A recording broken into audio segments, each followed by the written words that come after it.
YouTube channel पर आप सभी का स्वागत है। जैसा कि हमने लास्ट वीडियो में इंट्रोडक्शन पढ़ा था कि हमें कौन कौन से टॉपिक पढ़ने हैं मैथ के अंदर, तो आज उसी सीरीज़ को थोड़ा सा आगे बढ़ा रहे हैं और हम अपना पहला टॉपिक जो कि परसेंटेज है उसको स्टार्ट करते हैं। हमारा पहला टॉपिक है प्रतिशत। अब फर्स्ट ऑफ ऑल प्रतिशत का मतलब आप सभी को पता होना चाहिए कि प्रतिशत होता क्या है। देखिए यहाँ पर मैंने एक शब्द लिखा है प्रतिशत, तो इस शब्द को हम डिवाइड कर लेते हैं प्रति अलग शत अलग। तो प्रति का मतलब हो गया 1 और शत का मतलब हो गया 100। मतलब क्या बना प्रतिशत का यहाँ पे कि भैया 100 में से कितना है 1।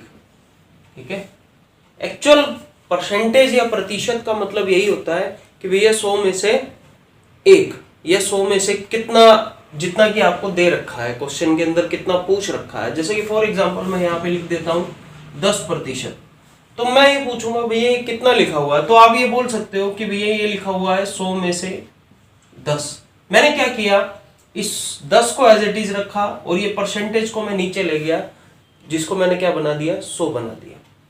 अब देखिए ये जो प्रतिशत मैंने यहाँ पे लिखा, इस प्रतिशत को बोलने के काफी तरीके हैं। जैसे कि ये जो 10% मैंने लिखा, इसको मैं बोल सकता हूं ये 100 में से कितना लिखा हुआ है 10, जो कि मैंने अभी अभी आपको बताया। इसी प्रकार से 100 का यदि मैं 10% निकालता हूं तो ये कितना आएगा 10 ही आएगा। इसको मैं अगर काट देता, फॉर एग्जाम्पल 0 से 0 कैंसल, तो ये 10 में से कितना लिखा हुआ था 1। या ये भी बोल सकता हूं कि 10 का 10% कितना होगा 1। ये तो बात हो गई कि जब मैंने इसको रेशनल फॉर्म में पढ़ा या भिन्न के रूप में पढ़ा। देखिए ये आपने पढ़ा होगा भिन्न के बारे में, जो कि 9th क्लास में चैप्टर नंबर 1 है, संख्या पद्धति या नंबर सिस्टम आपने पढ़ा होगा। उसके अंदर ये भिन्न के बारे में बता रखा है। ये जो मैंने 10% लिखा है, एक्चुअल में आपने इसको जब लिखा 10/100, तो ये एक भिन्न बन गई है 10/100। ये एक भिन्न बन गई है जिसके ऊपर वाले भाग को आप पढ़ते आए हो, जिसको हम अंश बोलते हैं, न्यूमिनेटर बोलते हैं इंग्लिश में, और इसको बोलते हैं डिनोमिनेटर, मतलब हिंदी में इसको बोला जाता है हर। अगर मैं इसी भिन्न को कई अन्य तरीकों से बोलता हूं, जैसे कि मैंने इसको बोला अनुपात के रूप में 10/100, या इसी को मैं छोटा करके लिख देता हूं, तो ये कितना बन जाएगा 1/10। तो यहां पर भिन्न को जब मैंने लिखा अनुपात के रूप में तो उसका तरीका अलग हो गया, परंतु जब मैंने परसेंटेज को भिन्न के रूप में बदला था तब वो तरीका अलग था। कुछ और बेसिक परसेंटेज है जो पढ़ते हैं हम, जैसे मैंने लिखा 20%, 25%, ये बेसिक परसेंटेज है जो आप पढ़ोगे आगे। 50%, 75%। देखिए इसको मैं लिखता हूं 20/100, तो ये कितना बन जाएगा 1/5। इसको लिखता हूं 25/100, तो ये कितना बन जाएगा 1/4। इसको लिखता हूं 50/100, तो कितना बन जाएगा 1/2। इसको लिखता हूं 75/100, तो ये कितना बन जाएगा 3/4। अब यहां से बात समझने वाली क्या है कि भैया ये भिन्न क्या बता रही है हमें। देखिए अगर आप ये परसेंटेज से भिन्न बनाना और भिन्न से परसेंटेज बनाना सीख गए तो ये सारा खेल आपकी मुट्ठी में होगा, क्योंकि हम जितने भी टॉपिक आगे पढ़ने वाले हैं उसमें ना कोई फॉर्मूला पढ़ेंगे, ना ही मैं आपको कुछ रटाने वाला हूं। हम केवल पढ़ेंगे तो यही पढ़ेंगे कि जैसे हमने परसेंटेज से भिन्न बनाया या फिर भिन्न से परसेंटेज बनाई, ठीक है, वो किस तरह से बनाई है और उसका यूज क्या है, क्योंकि ये ही कंसेप्ट होगा जो हम पूरे मैथ के अंदर पढ़ने वाले हैं। हम परसेंटेज और रेशो के 90% क्वेश्चन इसी सिंगल कंसेप्ट से हम सॉल्व कर देंगे। मैं फिर से बता रहा हूं कि भैया हम कोई भी फॉर्मूला नहीं रटाएंगे आपको, केवल एक कंसेप्ट से मैं आपको सारे क्वेश्चन सॉल्व करके दिखाऊंगा, केवल एक कंसेप्ट से। ये देखिए ये लिखा 20%, जो कि 1/5 बन गया। यहां से हमें सीखने को क्या मिला कि भैया अगर 5 का मैं 20% निकालता हूं तो कितना आएगा 1। तो देखिए यहां पर एक और नया रिजल्ट निकल के आ रहा है। वो क्या कि जब मैंने भिन्न की बात की थी, जब मैंने लिखा था 10/100 या 20/100 या 1/5, तो यहां पर जो हमारी भिन्न है उसके दो भाग बनते थे, एक अंश और दूसरा हर।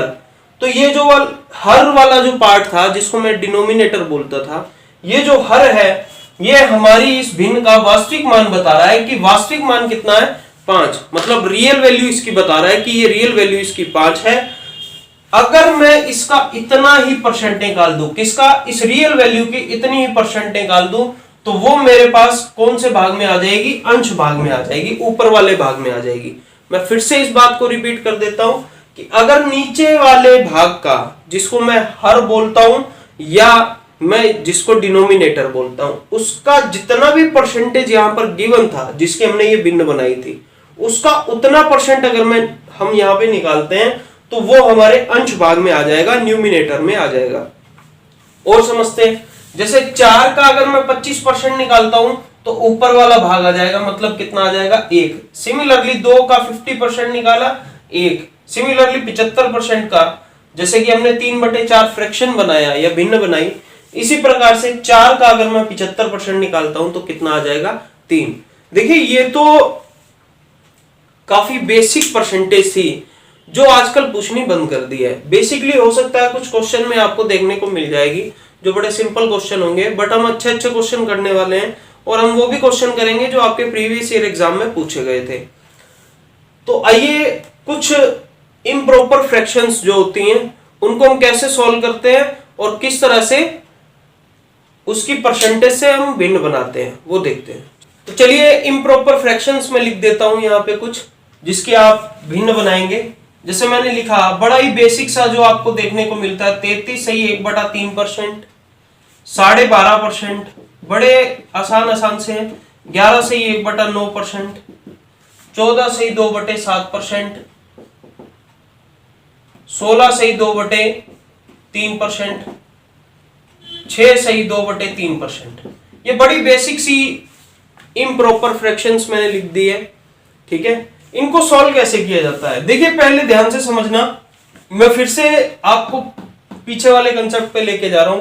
यहां पे मैंने क्या किया, सबसे पहले ये जो वैल्यू थी, ये वैल्यू कितनी है 10, इसको एज इट इज लिखा और ये परसेंटेज को मैं नीचे ले गया था, परसेंटेज को हमेशा नीचे लिखा मैंने, जो कि मैंने 100 बना दिया परसेंटेज का।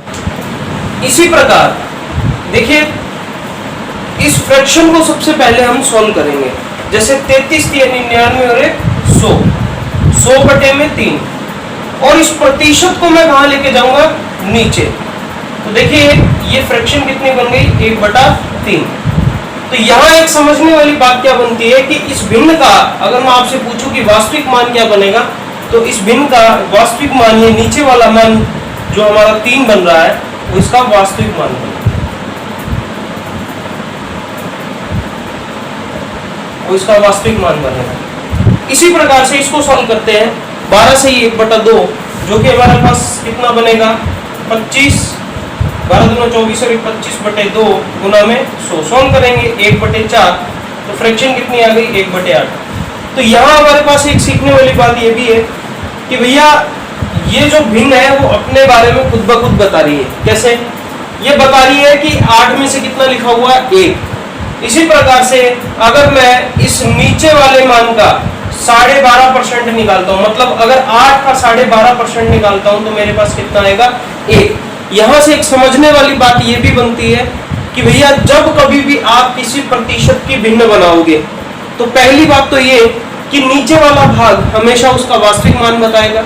इसके साथ साथ आपको जो प्रतिशत दे रखा था जिसकी आपने भिन्न बनाई, ये जो नीचे वाला भाग था जिसको मैंने हर बोला, अगर आप उसका इतना ही प्रतिशत निकालोगे तो वो आपके ऊपर वाले भाग में आ जाएगा।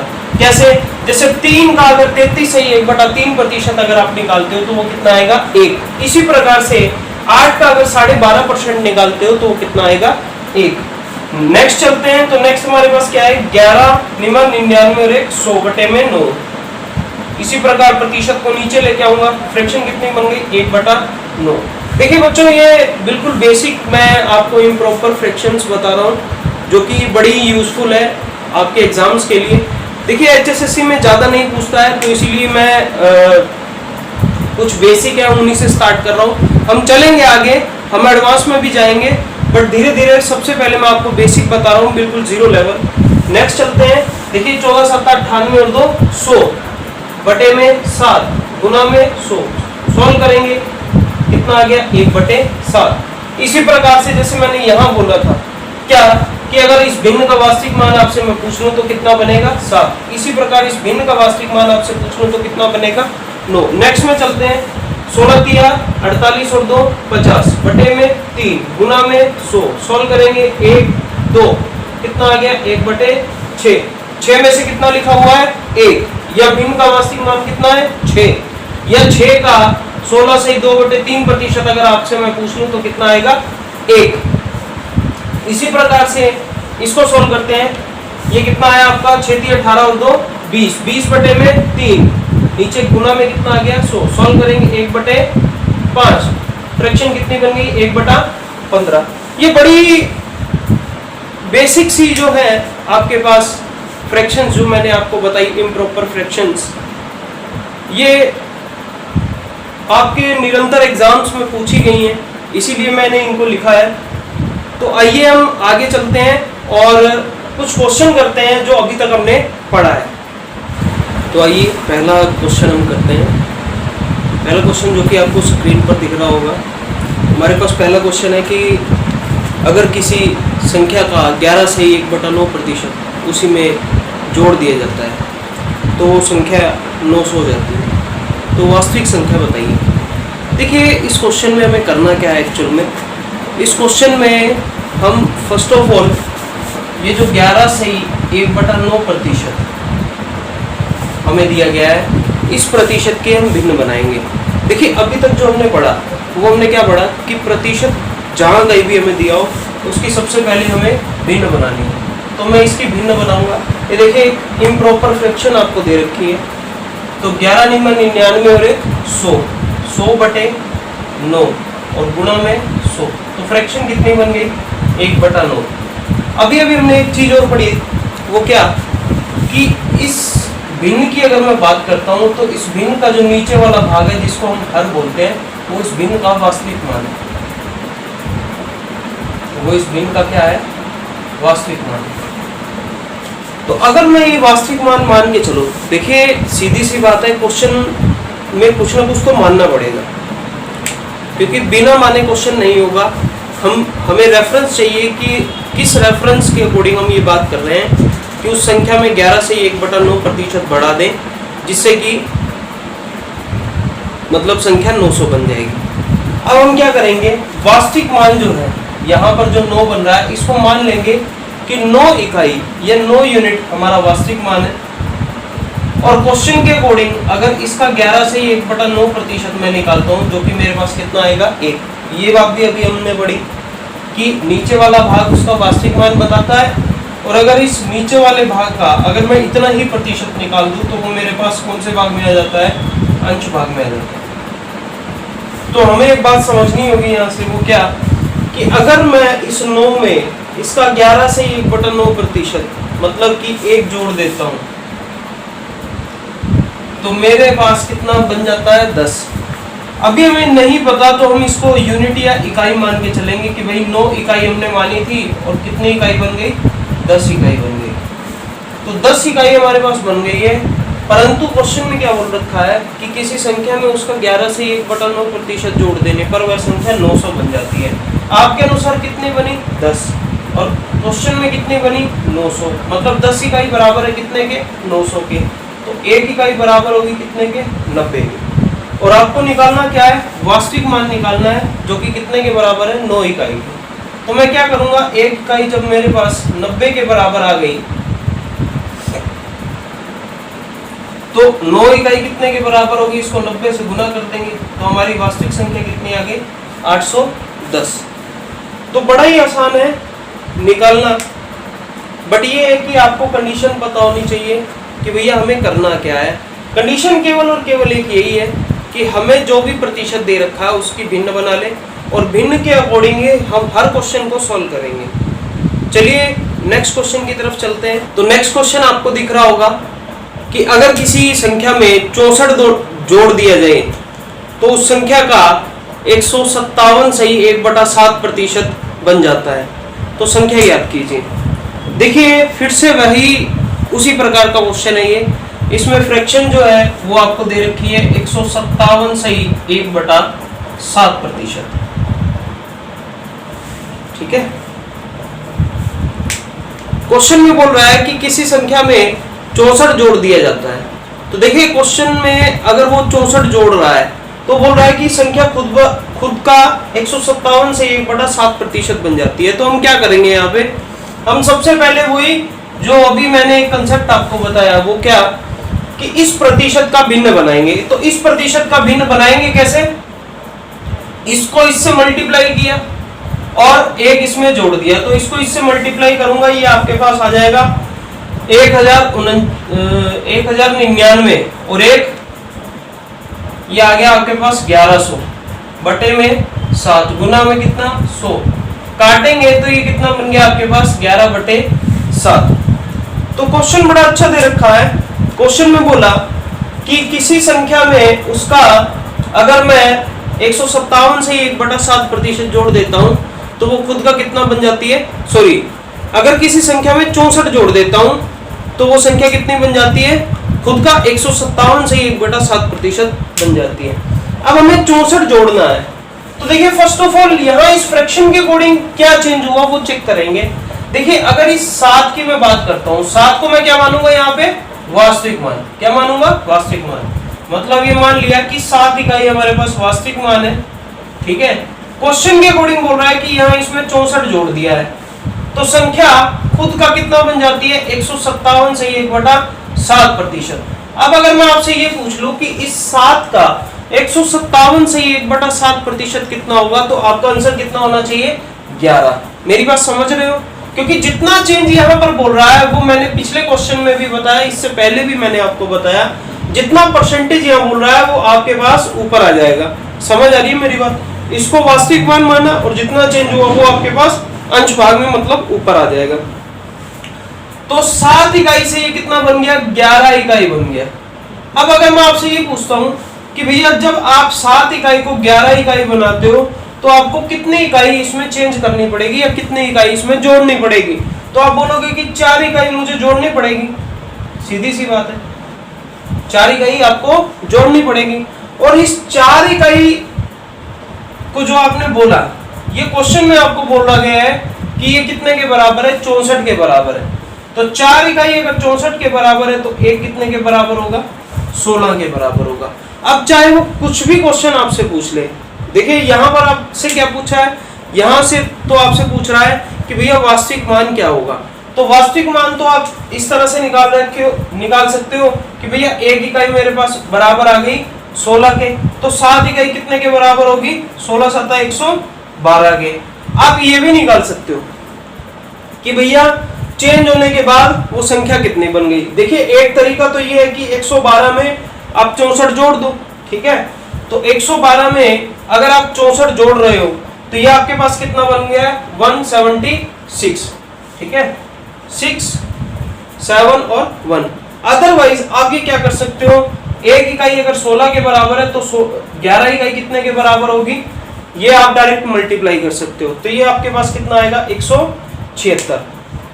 तो मेरा कहने का मतलब क्या है कि दो जो क्वेश्चन हमने बड़े सिंपल से क्वेश्चन किए हैं, ये जो पहले मैंने आपको इम्प्रॉपर फ्रैक्शंस बताया उसी के बेस्ड ये दो क्वेश्चन हमने पढ़े। इसी तरह से हम आगे क्वेश्चन करते हैं और उन क्वेश्चन को करने से पहले मैं कुछ कंसेप्ट आपको बताता हूं कि अगर यहाँ पर ये जो सिंगल वेरिएबल चेंज बता रहा था, जैसे यहाँ पर एक ही बार चेंज बोला कि भैया उसमें इतना जोड़ दिया जाता है या उसमें इतना घटा दिया जाता है तो संख्या ये बन जाती है या संख्या में ये परिवर्तन हो जाता है। परंतु अगर आपके पास दो वेरिएबल आ जाते हैं, वो किस तरह से, आइए इस चीज को हम समझते हैं।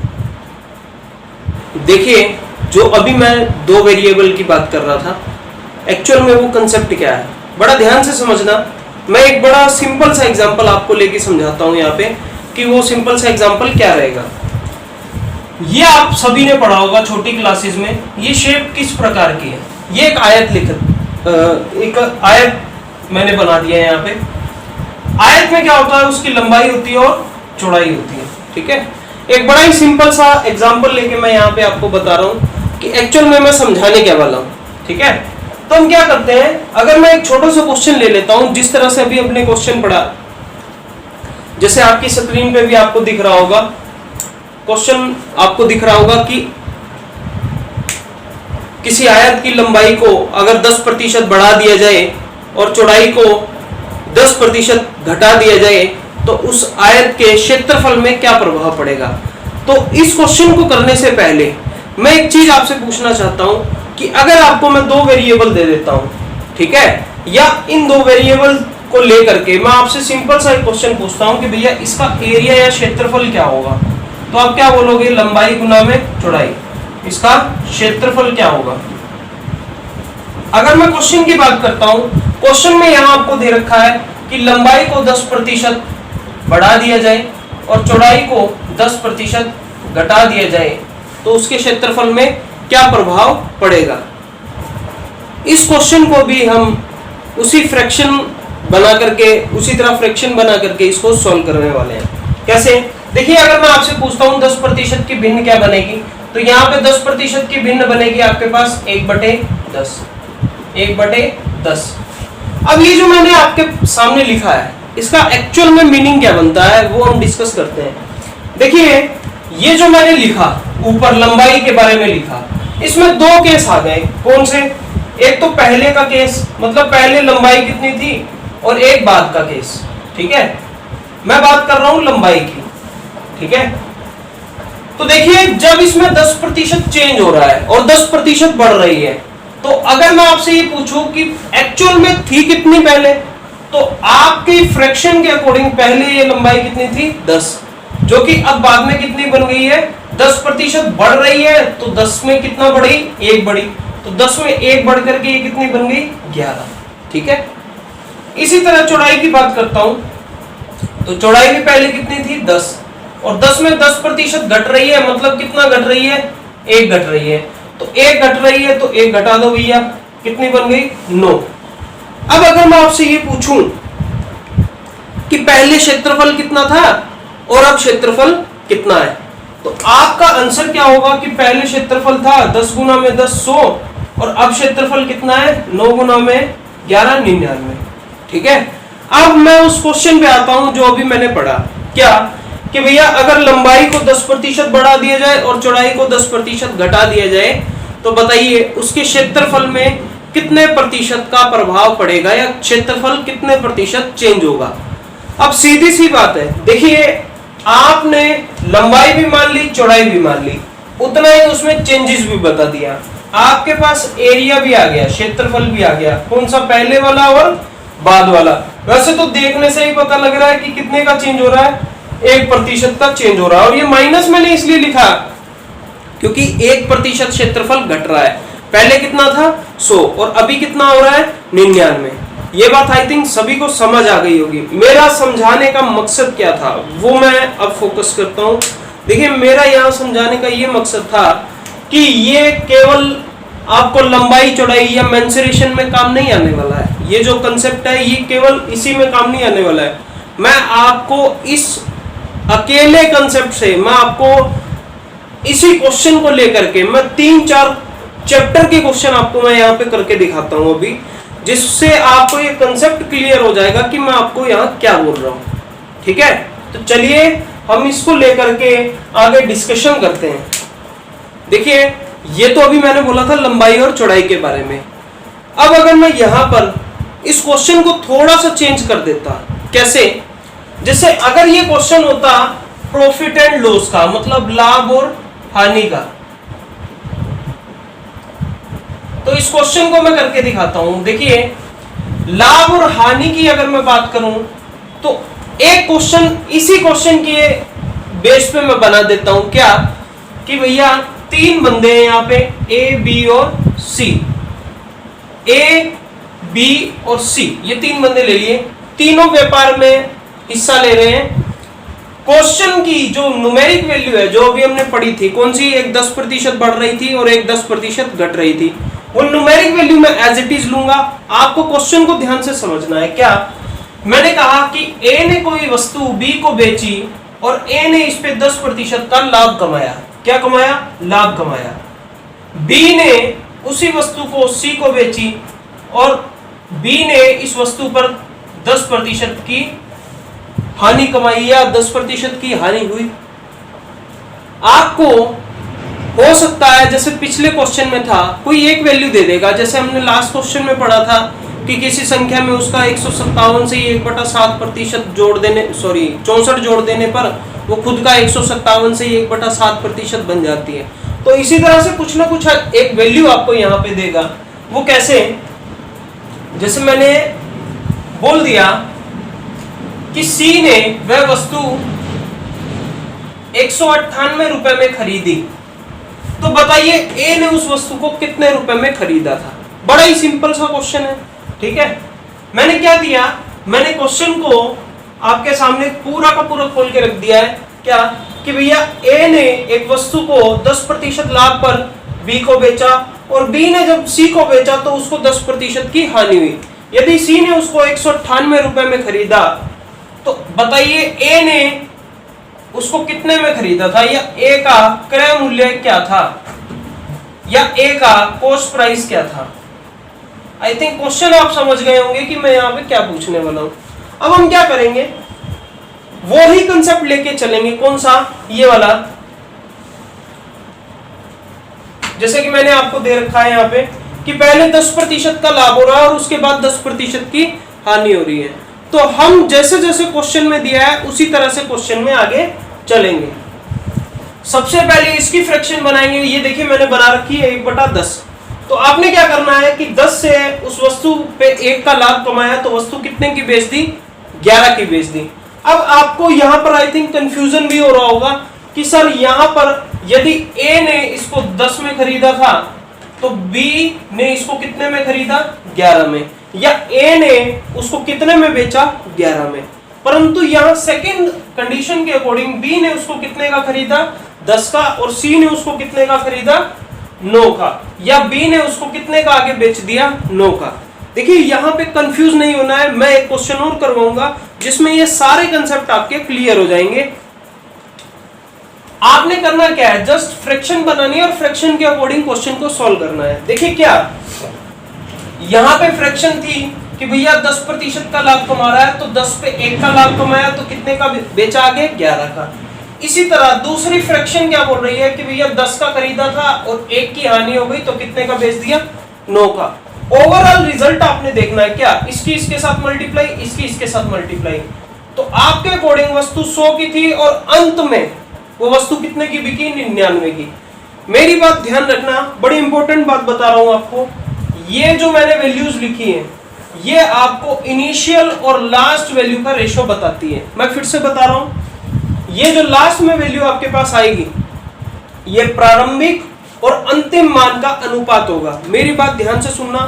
अनुपात का मतलब, अगर इस क्वेश्चन की मैं बात करता हूं, वो क्या कि ए और सी के क्रय मूल्य का अनुपात ये आपके पास आ गया है। तो आप इस क्वेश्चन को सोल्व कैसे करोगे? देखिए आपके अकॉर्डिंग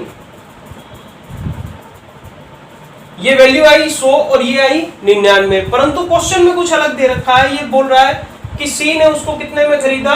198 रुपए में। और ये आपके पास कितनी इकाई आई है? 99 इकाई। और शुरू में ये कितनी इकाई थी? 100 इकाई थी। तो एक्चुअल में आपको ये निकालना है कि अगर 99 इकाई 198 के बराबर है तो ये 100 इकाई कितने के बराबर होगी। आप इसको काट सकते हो। अगर आप इसको काटोगे तो ये पूरा पूरा कितने पे जा रहा है? 2 पे जा रहा है। मतलब 1 इकाई बराबर है कितने के? 2 रुपए के। तो 100 इकाई बराबर होगी कितने के? 200 रुपए के।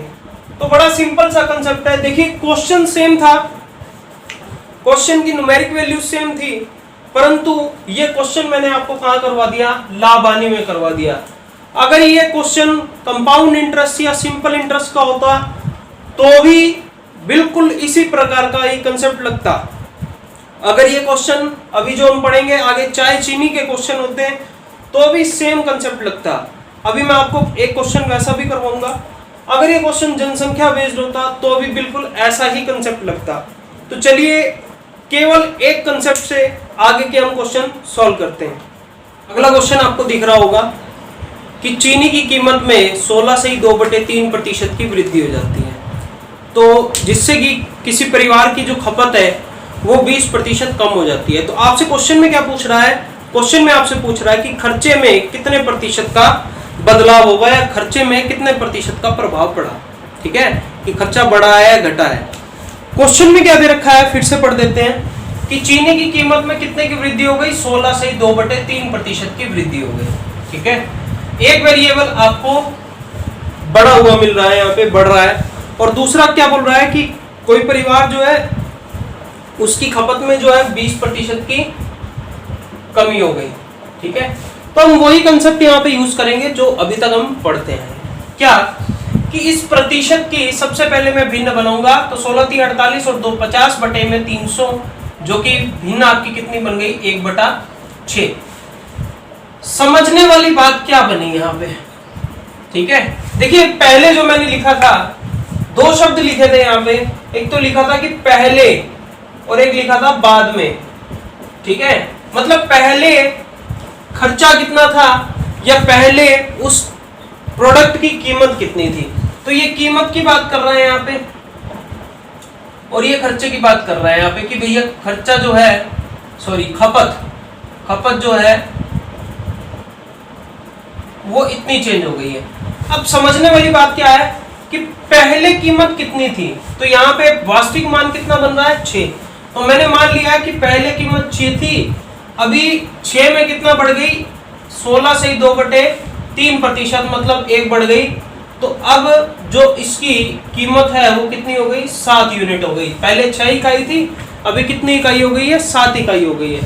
इसी प्रकार अगर इस 20% के भिन्न बनाता हूं तो 20/100 कितना आ गया, 1/5। ठीक है, मतलब पहले खपत कितना था, 5, और अभी खपत कितना हो गया, 1 घट गया है, तो खपत कितना हो गया, 4 हो गया है। ठीक है, बस आपको इसकी मल्टीप्लाई करनी है और सॉल्व कर देना है। कैसे, देखिए 6 5 कितना बना, 30, और 7 चौका कितना बना, 28। अगर आपको देखने से ही पता लग रहा है यहाँ पे कि देखिए पहले 30 यूनिट खर्चा था, अभी कितना हो रहा है, 28 यूनिट खर्चा हो रहा है। तो चेंज कितना हो रहा है, 2 का। अब जो चेंज हो रहा है, देखिए हमेशा लाभ हानि में भी यही रहेगा, जितने की लाभ हानि होती है उसको ऊपर रखा जाता है और क्रय मूल्य को नीचे रखा जाता है, और परसेंटेज निकालने के लिए 100 से हम उसको गुना कर देते हैं। बिल्कुल उसी प्रकार कितने प्रतिशत का बदलाव हुआ है ये चेक करने के लिए हम क्या करेंगे, जितना चेंज हो रहा है, जैसे यहाँ पर 2 का चेंज हो रहा है और किस पर हो रहा है ये चेक करना है। जैसे 30 पर कितने का चेंज हुआ, 2 का, तभी तो 28 बना। तो जिस पर चेंज हो रहा है उसको हम नीचे रखेंगे और परसेंटेज निकालने के लिए गुना क्या कर देंगे, 100 कर देंगे। मेरी बात समझ रहे हो आप। हम क्या करेंगे, सॉल्व कर लेंगे 20/3, या फिर इसको क्या लिख सकता हूं, 6 से 2/3% की कमी हो गई है, किसमें, खर्चे में, ये कमी हो गई है। अगर आपसे ये पूछा जा रहा है कि खर्च पर क्या प्रभाव पड़ा, तो वो 6 से 2/3% की कमी हो गई। और अगर आपसे ये पूछ रहा है कि कितना बदल गया है, तो भैया वो 6 से 2/3% बदल गया है। ठीक है, आई थिंक ये क्वेश्चन आप समझ गए होंगे। चलिए हम नेक्स्ट क्वेश्चन पे चलते हैं। क्वेश्चन में आपको दे रखा है कि अगर किसी वर्ग की भुजा को 40% बढ़ा दिया जाए तो उसके क्षेत्रफल पर क्या प्रभाव पड़ेगा, या क्षेत्रफल कितना बदल जाएगा। क्वेश्चन बड़ा आसान है। देखिए यहां पर आपको कंफ्यूज करने के लिए वेरिएबल इनडायरेक्ट फॉर्म में एक दे रहा है। ठीक है, मतलब आपको डायरेक्ट नहीं बताया गया है, यहाँ पे आपको छुपा कर दिया गया है कि वर्ग की जो भुजा है उसको 40% बढ़ा दिया जाए। अब आपको सबसे पहले ये पता होना चाहिए कि भैया अगर वर्ग की भुजा है तो वर्ग का क्षेत्रफल क्या होता है सबसे पहले, क्योंकि क्षेत्रफल में ही बदलाव पूछ रहा है। तो क्षेत्रफल होता है a², या हिंदी वालों ने पढ़ा होगा भुजा का वर्ग। ठीक है, तो भुजा का वर्ग है, तो इस भुजा का वर्ग का मतलब क्या है, भुजा गुना में भुजा। अब अगर आप पीछे के 2 या 3 क्वेश्चन देखते हो जो कि 2 वेरिएबल के थे, उनमें हमने कुछ इसी तरह का पढ़ा था, जिसमें दिया गया था लंबाई गुना में चौड़ाई, जो कि हमारे किसके बराबर था, क्षेत्रफल के बराबर था। एक और चीज, एक क्वेश्चन और पढ़ा था हमने, कौन सा, हमने पढ़ा था अभी जो क्वेश्चन पढ़ा है, जिसमें हमारा जो खर्चा है वो बराबर था कीमत या मूल्य गुना में खपत के।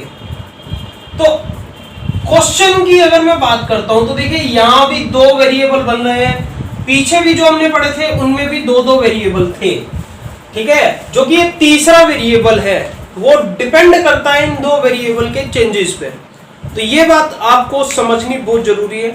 तो आइए इस क्वेश्चन को सॉल्व करते हैं। आपको बोल रहा है 40% बढ़ा दिया जाए, 40% बढ़ा दिया जाए। तो आपको क्या करना है, ये भुजा केवल एक बार चेंज नहीं करनी है, आपको भुजा को कितनी बार चेंज करना है, 2 बार। क्यों? क्योंकि क्षेत्रफल क्या होता है, a² या भुजा का वर्ग। तो मैं इस 40% की भिन्न बना रहा हूं, कितनी आ गई, 2/5। मतलब 5 का अगर 40% अगर आप निकालते हो तो कितना आएगा, 2। तो 5 में कितने का चेंज हुआ, 2 का। वैल्यू कितनी बन गई, 7। फिर से 5 में कितने का चेंज हुआ, 2 का। तो वैल्यू कितनी बन गई, 7। तो बड़ा ही सिंपल सा क्वेश्चन है। 5 गुना में 5 कितना आ गया, 25। मतलब अगर आपने पहले वाले वर्ग का क्षेत्रफल निकाला जो कि कितना आ गया, 25, और अब वाले का निकालोगे तो कितना आ गया, 49। 7 गुना में 7, 49। तो यहाँ पर चेंज कितने का हो रहा है, 24 का। तो अभी अभी बताया कि प्रतिशत चेंज निकालना है, तो आप क्या करोगे, 24 का चेंज हो रहा है, किस पर हो रहा है, 25 पर, और गुना में क्या कर दोगे, 100, काट दो 4। यहां पर आपके पास कितना आ गया, 96। मतलब टोटल चेंज कितने का हुआ, 96% का।